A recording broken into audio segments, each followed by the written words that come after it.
Hello students, तो आप लोगों ने लास्ट लेक्चर में इंट्रोडक्शन देख लिया होगा। थोड़ा सा इंट्रोडक्शन में और टॉपिक्स थे वो मैं अभी कवर करूंगा और आगे फिर हम लोग अपना एनसीईआरटी के जो क्वेश्चंस हैं आपकी बुक के उसको हम लोग सॉल्व करेंगे। तो एक दो चीजें और हैं अभी बताने के लिए, जैसे multiply by a constant number. तो कोई मैट्रिक्स जैसे आपको दी हुई है 2, 3, 4, 5 मैंने ऐसे लिख दिया और इसको मैंने किसी कांस्टेंट नंबर से मल्टीप्लाई कर दिया। तो जैसे ये पहले मैट्रिक्स सपोज ए थी और आपसे पूछा जा रहा है 3a क्या होगा, तो 3 से इसको मल्टीप्लाई करना है आपको। तो क्या करेंगे, मल्टीप्लाई कैसे होगा, हर एलिमेंट में जाकर के 3 से मल्टीप्लाई कर दीजिए। तो 3 इंटू 2 क्या हो जाएगा, 6 हो जाएगा, वो आप लोग लिख लीजिएगा। 3 इंटू 4, 3 इंटू 3, 3 इंटू 5, हर एलिमेंट में हम लोग मल्टीप्लाई कर लेंगे। फिर है नेगेटिव ऑफ ए मैट्रिक्स, तो बड़ा आसान हो गया अभी। नेगेटिव ऑफ ए मैट्रिक्स का मतलब अगर आपको कोई मैट्रिक्स ए दी हुई है 1, 2, 3, 4, तो नेगेटिव ऑफ ए मैट्रिक्स यानी माइनस ए, इसका मतलब हो गया हर एक क्या, बस आपको साइन चेंज कर देना है। अगर यहाँ -3 होता तो मैं +3 कर दूंगा, तो जैसे ये -1, 3 और मान लो ये -4 होता तो ये क्या हो जाएगा, +4 हो जाएगा। तो साइन रिवर्स हो जाएंगे अगर हम लोग नेगेटिव ऑफ ए मैट्रिक्स की बात करेंगे। अगर किसी मैट्रिक्स को, ये भी ध्यान से सुनिएगा, किसी मैट्रिक्स को हम लोग आइडेंटिटी मैट्रिक्स से मल्टीप्लाई कर दें तो निकल के आता है वही मैट्रिक्स। और इसको चाहे ऐसे करें IA चाहे AI करें, दोनों से ही A निकल के आता है। अगर आप किसी नल मैट्रिक्स से, नल मैट्रिक्स को ऐसे डिनोट करते हैं बच्चों, जीरो की तरह समझ लो, जिसके सारे एलिमेंट अभी बताए थे ना जीरो होते हैं, उसको नल मैट्रिक्स कहते हैं। तो नल मैट्रिक्स को अगर किसी मैट्रिक्स से आप मल्टीप्लाई करेंगे तो नल निकल के आएगा और ये भी इसके बराबर होता है। अच्छा, एक बात बड़ी इंपॉर्टेंट, वो ये है कि जब हम दो मैट्रिक्स का प्रोडक्ट लेते हैं, जब हम दो मैट्रिक्स का प्रोडक्ट लेते हैं तो AB और BA बराबर नहीं होता है, अलग अलग आंसर आते हैं। अगर मैट्रिक्स जो बाद वाली है उसको आपने पहले लिखा और जो पहले वाली है बाद में लिख के मल्टीप्लाई किया तो अलग अलग आंसर आते हैं, यानी ये कॉम्यूटेटिव नहीं है। सिर्फ एक केस में प्रोडक्ट इसका कॉम्यूटेटिव होता है, वो ये केस लिखा हुआ है कि उस केस में IA और AI दोनों से ही आंसर एक आता है। अदरवाइज इसकी बात अगर हम लोग ना करें तो फिर AB और BA बराबर कभी भी नहीं होता है। तो अब बढ़ते हैं हम लोग अपने सवालों की तरफ, और उससे पहले एक बात और बता देता हूं। एक बात रह जा रही है बार बार, वो है पावर ऑफ मैट्रिक्स। तो इसका मतलब पहले समझो क्या है। जैसे कोई मैट्रिक्स आपको दी हुई है 1, 2, 3, 4 और आपसे पूछा जा रहा है कि A² बताइए क्या होगा, तो इसका मतलब हो गया कि आपको A इंटू A निकालना है, यानी कि 1, 3, 2, 4 और 1, 3, 2, 4 इसको मल्टीप्लाई करके लिखना है, वो A² की वैल्यू होगी। ये मत करिएगा कि अगर A दिया और A² पूछा तो हर एक इंडिविजुअल का आप स्क्वायर कर दें, 0 हो जाएगा, 0 नंबर मिलेगा एकदम, ये ध्यान रखिएगा आप लोग। तो अब हम लोग सवाल की शुरुआत करते हैं, देखते हैं। तो आपकी जो मैथ्स की बुक है CBSE वालों, NCERT वाली, ठीक है, टेक्स्ट बुक जो है, और ISC वाले भी देखिए, क्योंकि लमसम सवाल और टॉपिक भी सेम है, और जो ISC में अलग है ना वो मैं थोड़ा अलग वीडियो लेक्चर बना करके जरूर बताऊंगा आप लोगों को। ये वह जो लेक्चर्स मैं बना रहा हूँ ISC CBSE दोनों के लिए, दोनों को ही मैं क्लासरूम कोचिंग देता हूँ। तो एक्सरसाइज 3.1 है पहली एक्सरसाइज, क्वेश्चन नंबर 1 मैंने यहाँ लिखा हुआ है, आप अपनी बुक भी ओपन करके रखिएगा। तो एक मैट्रिक्स दी हुई है, काफी सारे एलिमेंट दिए हुए हैं, क्या करना है, ऑर्डर ऑफ मैट्रिक्स बताना है सबसे पहले। तो बड़ा आसान है, कितनी रो है इसके अंदर, 1, 2, 3 रो है। कॉलम कितने हैं इसके अंदर, काउंट कर लीजिए, 1, 2, 3, 4, 4 कॉलम, तो 3 क्रॉस 4 की ये मैट्रिक्स हो गई। पूछ रहा है नंबर ऑफ एलिमेंट्स कितने, तो नंबर ऑफ एलिमेंट्स के लिए मैंने क्या बताया था आपको, एक तरीका तो ये काउंट कर लीजिए, और नहीं तो हमने सीखा क्या है कि रो और कॉलम ये जो ऑर्डर में लिखे हैं इसको मल्टीप्लाई कर लीजिए तो नंबर ऑफ एलिमेंट्स मिल जाएंगे। फिर आपसे पूछ रहा है कि A13 एलिमेंट क्या है, तो A13 मतलब पहली रो और तीसरा कॉलम। तो एक काम करते हैं, इसको R1, R2 और R3 लिख लेते हैं, पहली रो तीसरा कॉलम। तो और इसको C1, C2, C3 और C4 लिख लेते हैं। तो पहली रो और तीसरा कॉलम A13 के लिए कहां पर हुआ, ये वाला एलिमेंट हुआ, यानी ये एलिमेंट हो गया हमारा 19। A21 यानी दूसरी रो और पहला कॉलम, तो दूसरी रो और पहला कॉलम यानी ये एलिमेंट हो गया, यानी कि ये हो गया 35। A33 यानी तीसरी रो और तीसरा कॉलम, तो तीसरी रो और तीसरा कॉलम यानी कि ये एलिमेंट हो गया -5। इसी तरह से बाकी दोनों आप लोग लिख लीजिएगा। आगे देखते हैं question number 2। If a matrix has 24 elements, जैसे कि इसमें 12 एलिमेंट थे, इसी तरह एक बड़ी सी मैट्रिक्स है उसमें 24 एलिमेंट्स हैं। What are the possible orders? देखो नंबर ऑफ एलिमेंट्स दिए हैं ना, ये कैसे मिलते हैं हमको? जब हम इनको मल्टीप्लाई करते हैं तो इसके 24 के कई पार्ट हम लोग लिख सकते हैं। जैसे 24 को हम लोग क्या क्या लिख सकते हैं? 4 इंटू 6 लिख सकते हैं, 6 इंटू 4 भी लिख सकते हैं, 8 इंटू 3 भी लिख सकते हैं, 3 इंटू 8 भी लिख सकते हैं, और क्या लिख सकते हैं? सोचिए जल्दी से। 24 को और क्या लिख सकते हैं हम लोग? ठीक है, आपको अगर और कुछ भी आएगा तो वो भी लिख दीजिएगा, तो वो सारे पॉसिबल ऑर्डर होंगे।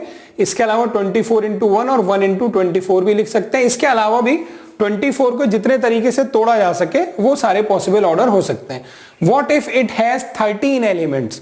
अगर 13 एलिमेंट्स होंगे तो क्या होगा? तो भाई 13 को तो दो ही तरीके से लिख सकते हैं हम लोग, एक 13 इंटू 1 और दूसरा 1 इंटू 13, यानी कि केवल दो मैट्रिक्स बन सकती हैं।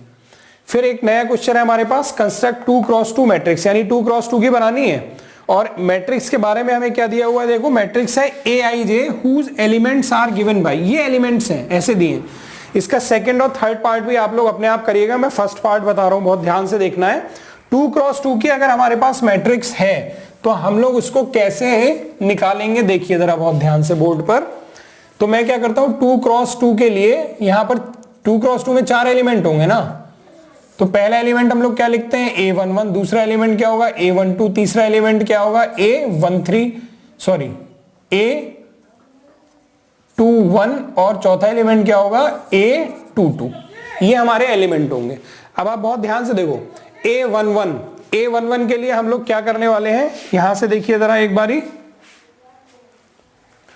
तो हम लोग को ये दिया हुआ है कि एलिमेंट हमारे क्या, इसको ध्यान से देखना, ये सवाल अक्सर आ जाता है इस टाइप के, i प्लस जे का होल स्क्वायर अपॉन 2। अब A11, तो A11 का मतलब क्या हो गया? यहाँ पर i बराबर भी 1 है और j बराबर भी 1 है। i पहला वाला, i होता है पहला वाला और j होता है दूसरा वाला। तो यहाँ पर i और j की वैल्यू पुट कर दीजिए जरा, तो क्या मिलेगा हम लोग को? A11 की वैल्यू, तो A11 बराबर होगा 1 प्लस 1 का होल स्क्वायर अपॉन 2। तो 1 प्लस 1 2, 2 का होल स्क्वायर 4, 4/2 कितना हो गया? 2 हो गया। तो इस तरीके से A11 आ गया। इसी तरह A21 अगर हम लोग करेंगे तो i की वैल्यू कितनी है? 2 और j की वैल्यू कितनी है? 1। तो यहां पर रख देते हैं, तो i की जगह 2 प्लस 1 का होल स्क्वायर डिवाइडेड बाई 2, 3 का स्क्वायर 9 यानी कि 9/2। इसी तरीके से A12 अगर हम लोग निकालने जाते हैं तो ये हो गया i और ये क्या हो गया? j हो गया। तो i की जगह 1 और j की जगह 2 रख देते हैं, तो 1 प्लस 2 का होल स्क्वायर अपॉन 2, अगेन ये कितना आ जाएगा? 9/2।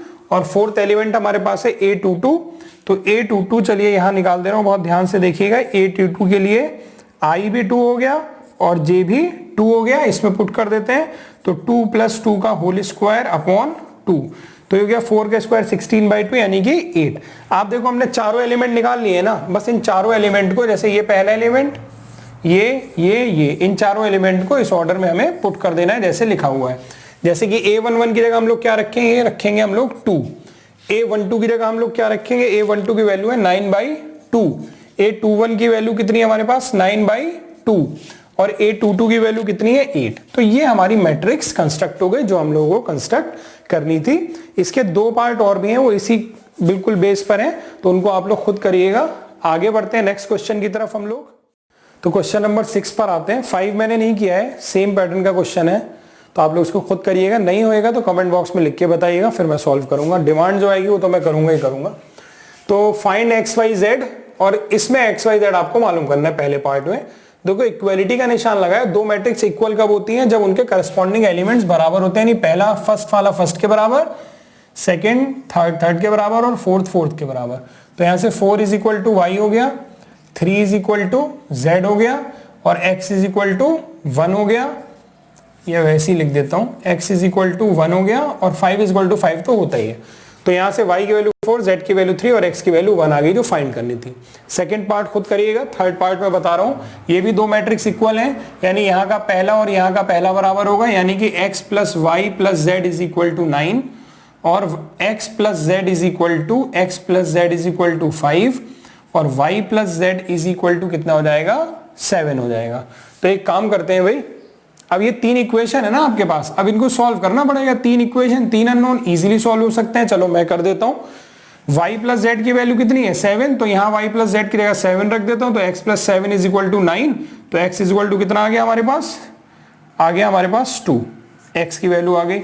अब इस x की वैल्यू को अगर मैं यहां रख देता हूं इक्वेशन नंबर 2 में, तो 2 प्लस जेड बराबर 5 हो गया, तो z बराबर कितना आ गया 5 माइनस 2 यानी कि 3 वैल्यू आ गई हमारे पास। अभी y रह गया है, तो y को अब की बार इस इक्वेशन से निकाल लेते हैं, z की वैल्यू 3 यहां रख देता हूं, तो y plus 3 is equal to 7, तो y बराबर कितना आ जाएगा 4 आ जाएगा। तो इस तरीके से इसका थर्ड पार्ट भी हो गया।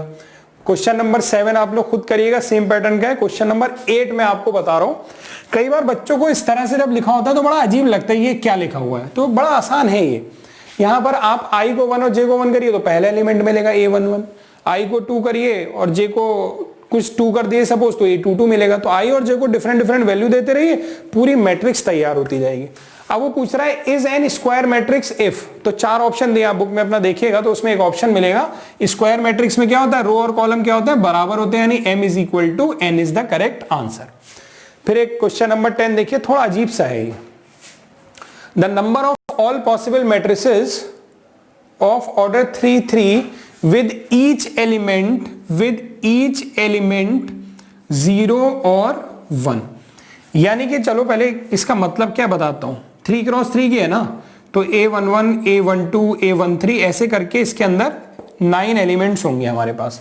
अब 9 एलिमेंट्स को या तो 0 दिया जा सकता है या 1 दिया जा सकता है, यानी इसको या तो 0 लिख सकते हैं या 1 लिख सकते हैं, या तो 0 या 1 लिख सकते हैं।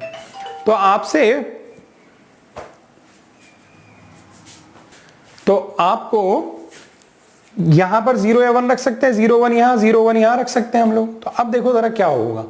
अब पहले एलिमेंट को आप कितने तरीके से भर सकते हो, 2 तरीके से, अगले एलिमेंट को भी 2 तरीके से, इस तरह से आप सारे एलिमेंट को 2 तरीके से भर सकते हो। अगर कुछ याद हो, परम्यूटेशन कॉम्बिनेशन हम लोग ने पढ़ा था, हाँ 9 परम्यूटेशन कॉम्बिनेशन पढ़ा था, तो जब तक काम हमारा खत्म नहीं हो जाता है तब तक हम मल्टीप्लाई करते हैं, तो इसीलिए बीच में मल्टीप्लाई किया हुआ है। तो कितना हो गया ये 2 की पावर 9, यानी कि ये आएगा 5 1 2। तो इतनी पॉसिबल मैट्रिसेस बन सकते हैं, मतलब यहां 0 कर दिया, बाकी जगह 1 1 1 1 1 1 कर दिया, यहां 1 कर दिया, 0 1 0 1 0 1, ऐसे करके डिफरेंट आप लोग कॉम्बिनेशन बनाएंगे ना जब, तो फिर इतनी मैट्रिक्स आप लोगों की बनेंगी 5 1 2 मैट्रिसेस। आई होप ये एक्सरसाइज आपको समझ में आई होगी।